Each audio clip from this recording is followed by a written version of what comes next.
Alright, Dean CJ Formaran here, and this time pag-usapan naman natin anong ibig sabihin ng control risk. So, the word is control risk, meaning si management ay may intervention or merong internal control, but still, meron pa ring mga nakakalusot na mga material misstatement.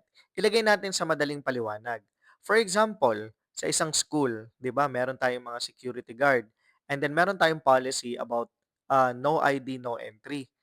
Kahit na mahigpit ang security natin, still meron pa ring mga nakakalusot na walang ID o kaya yung ID nila iba. So, ang internal control dun is yung security guard para hindi makapasok yung mga students na walang ID. But still, anong nangyayari?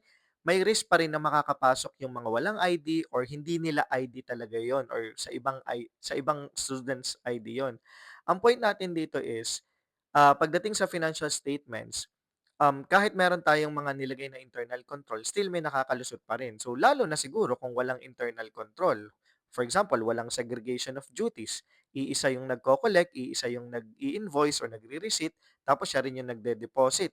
So, prone talaga or mataas talaga ang control risk nan. Okay? And then also, yung internal control kasi, inilagay yun doon to prevent yung mga material misstatement or ma-detect yung mga material misstatement at ang may responsibility talaga nito is the management.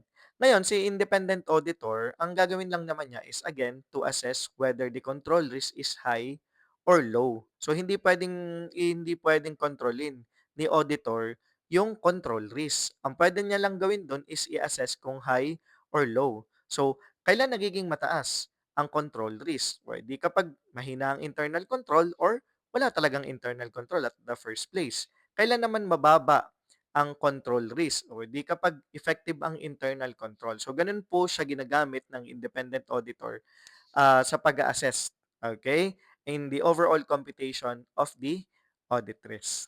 Okay?